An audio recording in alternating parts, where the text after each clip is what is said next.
चुनाव आयोग का दायित्व होता है कि विपक्ष की शंका को दूर करे, विपक्ष जो सवाल पूछ रहा है उनके जवाब दे दे, डेटा मांग रहा है डेटा दे दे। चुनाव आयोग एक स्वतंत्र और संवैधानिक संस्था है, तो फिर इतना ज्यादा लीपापोती किस बात की?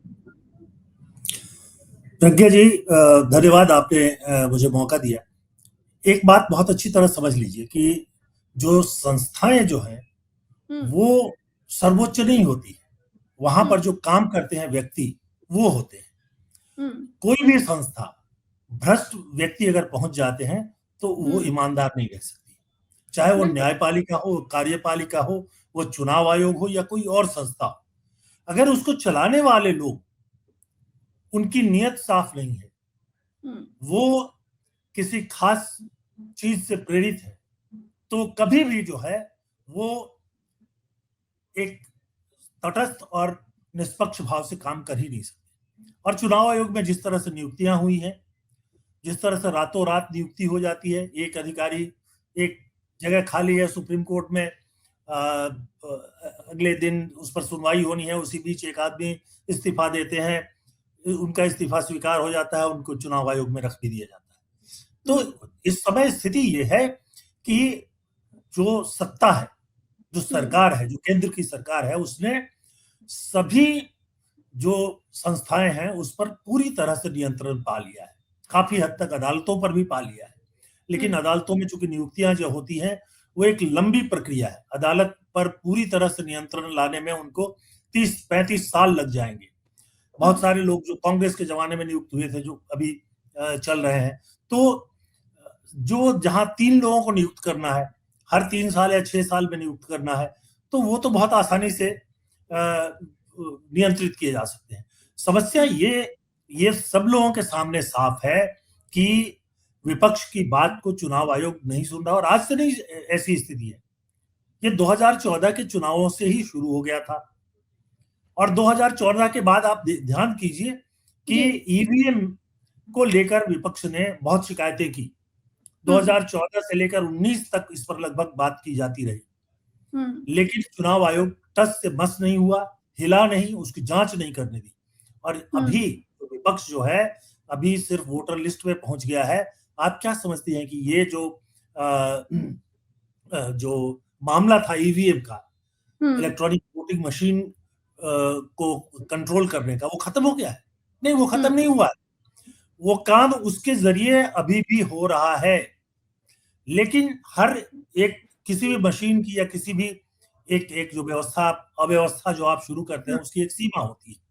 तो जितनी धांधली ईवीएम के जरिए हो सकती थी उसकी सीमा आ चुकी है। सरकार की लोकप्रियता जो है लगातार खत्म हो रही है। आप देखिए 2019 के चुनावों के समय किसी को नहीं लग रहा था कि मोदी जी की सरकार वापस आ रही है, पर आ गई। वो आ गई और अच्छी स्थिति में आ गई, मतलब 14 से बेहतर स्थिति में आ गई। तो वो उस समय तक ये काम कर रहा था ईवीएम, लेकिन बाद में उन्होंने रियलाइज किया कि ये सिर्फ ईवीएम से नहीं होगा, क्योंकि ईवीएम में कितना 5%, 10% वोट मैनिपुलेट करते हो। तो फिर इन्होंने रियलाइज किया कि 5-10% और होना चाहिए, तब हम सुरक्षित होंगे। तो इसलिए अब वोटर लिस्ट पर काम शुरू हो गया। जो एक बात शरद पवार जी ने कही वो बहुत महत्वपूर्ण है, और उस पर भी बहुत बात नहीं हुई है। उन्होंने कहा कि महाराष्ट्र विधानसभा के पिछले चुनावों से पहले 2 लोग उनके पास आए थे और उन्होंने कहा था कि आप जो है हमें ठेका दे दो, या हम जो है आपकी पार्टी को या आपके गठबंधन को, जो उस समय विपक्ष में जा चुके थे, 160 सीटें दिलवा देंगे, यानी बहुमत दिलवा देंगे।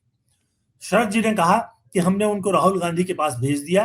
राहुल गांधी ने कहा कि हम ऐसे किसी तरीके से चुनाव नहीं जीतेंगे, और इस मामले को छोड़ दिया। लेकिन जांच इसकी भी होनी चाहिए जी। ये आप देख रही हैं कि पूरे बिहार में मतदाता सूची पर जो काम हुआ है, क्या ये बीएलओ ने किया है?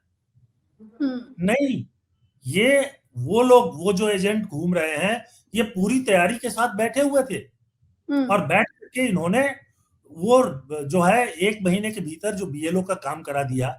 बीएलओ तो वैसे ही है, कई जगहों पे कई पत्रकार गए और उन्होंने दिखाया कि देखिए यहाँ बीएलओ के साथ ये भी बैठे हुए हैं, ये उस पार्टी के बैठे हुए हैं। ये लोग कैसे बैठ गए थे? ये वही लोग थे जो प्रशिक्षित किए गए हैं कि कैसे कैलकुलेटेड तरीके से हर बूथ का रिकॉर्ड निकालो, कहां पर विपक्ष को ज्यादा वोट मिलता है वहां वोट कम कर दो, जहां पर और वहां पर लोगों के नाम काट दो, जहां पर राहुल गांधी ने भी ये बात कही कि बड़ी सिस्टमैटिक तरीके से ये खेल किया जा रहा है। इतना बड़ा जो आंदोलन हुआ, अखिलेश यादव को देखिए, आप तस्वीर में भी देख रहे होंगे कैसे अखिलेश यादव बैरिकेडिंग फांद गए, किस तरीके से 2 सांसद बेहोश हो गई, कैसे प्रियंका गांधी ने नारे लगाए कि मोदी शाह कायर है, तमाम तरह की चीजें आज देखने को मिली। सारा विपक्ष एक साथ एक सड़क पर था। तो आपको क्या लगता है जो पुलिस भेजी गई सांसदों को हिरासत में लेने के लिए, शैलेश सर, ये भाजपा ने भेजी होगी कि चुनाव आयोग ने भेजी होगी? नहीं, इसमें चुनाव आयोग का कोई रोल ही नहीं हो सकता है। इसमें प्रदर्शन की अनुमति नहीं दी, वो दिल्ली पुलिस ने नहीं दी। और दिल्ली पुलिस, आपको पता है कि केंद्र के जो गृह मंत्रालय है उसके अधीन काम करती है। वैसे आजकल दिल्ली में भी बीजेपी की सरकार है, लेकिन दिल्ली पुलिस अभी भी जो है वो अमित शाह के अधीन है। तो जाहिर सी बात है कि ये आदेश निर्देश जो भी उनको मिला होगा तो गृह मंत्रालय से ही आएगा, या अपने विवेक से उन्होंने निर्णय लिया।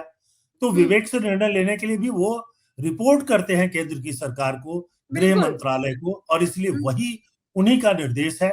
उनको चुनाव आयोग को बचाना था, उनको चुनाव आयोग तक लोगों को जाने नहीं देना था। ये सांसद जा रहे थे जो मुख्य तौर पे जा रहे थे, और उनके साथ कुछ और लोग भी थे। तो इनको चुनाव आयोग के गेट पर ये कर सकते थे कि आप अपना सांसद का कार्ड दिखाइए और फिर जाइए। तो जो सांसद होंगे वो जाएंगे, लेकिन ये करना नहीं था। चुनाव आयोग को इनसे मिलना नहीं था, क्योंकि चुनाव आयोग इनके सवालों का क्या जवाब देता। आप देखिए कि धांधली किस तरह से होती है, कुछ बिंदु हम छोड़ देते हैं। कर्नाटक में विधानसभा का चुनाव होता है।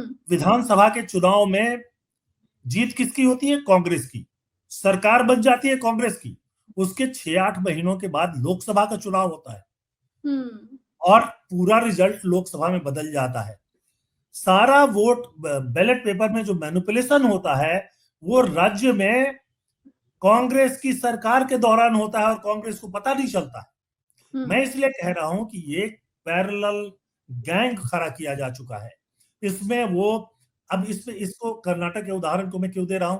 कर्नाटक का उदाहरण इसलिए दे रहा हूं कि जो राज्यों के चुनाव अधिकारी होते हैं वो राज्य सरकार के आईएएस अधिकारी होते हैं, और जितने सारे यहाँ तक कि जिले के जो चुनाव अधिकारी होते हैं वो आमतौर पे जिलाधिकारी ही होता है। यानी राज्य सरकार के अधीन काम करने वाला एक अधिकारी, या तो उसको पता नहीं चलता, और मैं ये कहूंगा कि उसको नहीं पता चलता, क्योंकि एक भी अधिकारी उस पर नहीं बोले ऐसा हो नहीं सकता।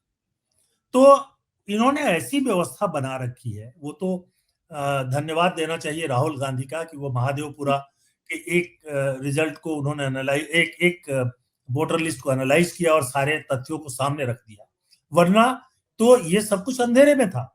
ठीक वैसे ही इसको दफन कर दिया जाता, जिस तरह से कि ईवीएम के में जो गड़बड़ी है उस मामले को दफन कर दिया गया। कोई बोलता नहीं है। क्यों? स्ट्रेटेजिकली काम करते हैं कि 4 चुनाव हो, उसमें 3 बीजेपी जीत जाए, फिर एक में ऑपोजिशन जीत रहा है तो जीतने दो।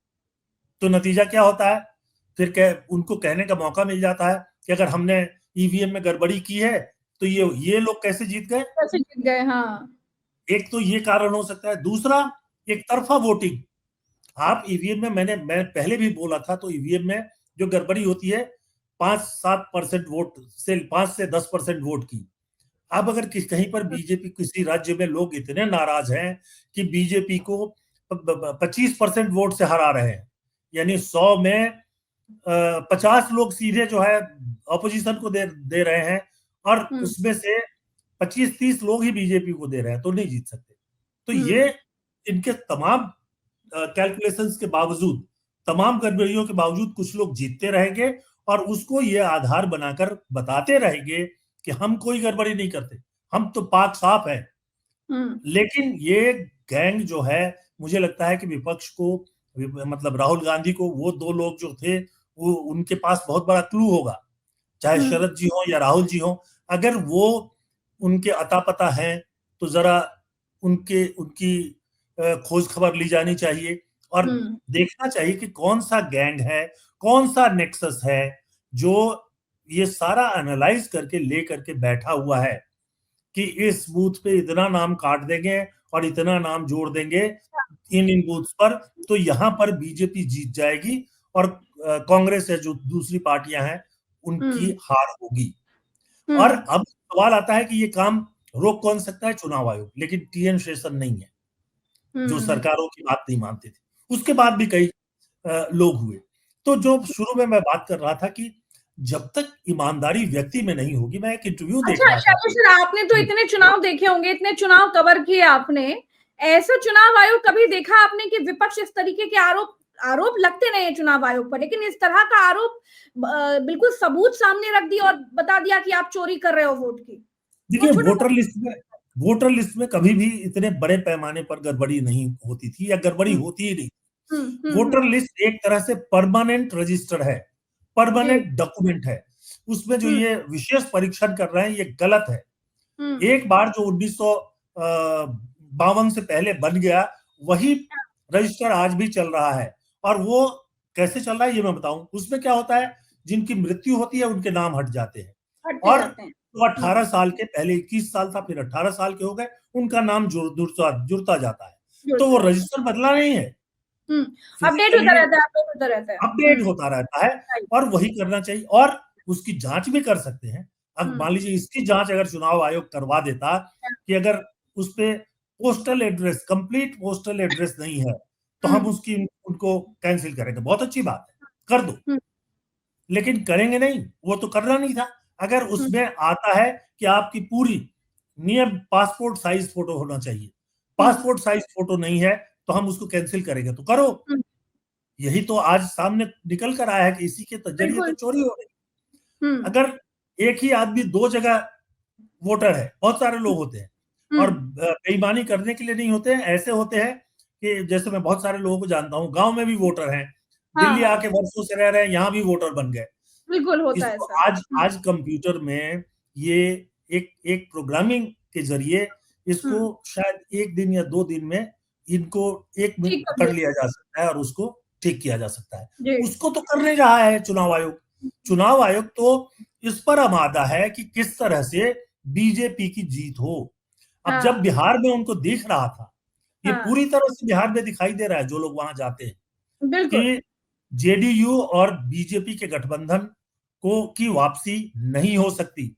ये मैं वहीं का रहने वाला हूं तो मैं देख के आया हूं, नहीं हो सकती, नहीं हो सकती। वो जो स्थिति है गांवों की बिहार में, हो ही नहीं सकती अगर ये नहीं करते ये। लेकिन ये संयोग है कि विपक्ष इस समय साथ आ गया है, और साथ इसलिए भी आ गया है कि इनको लग रहा है कि अकेले अकेले ये सबको खत्म कर देंगे। बिल्कुल। तो कम से कम कुछ मुद्दों पर एक साथ रहो। और इसलिए आज जो आपने देखा कि तृणमूल कांग्रेस भी है, बाकी लोग भी हैं जो कांग्रेस को नापसंद करते हैं,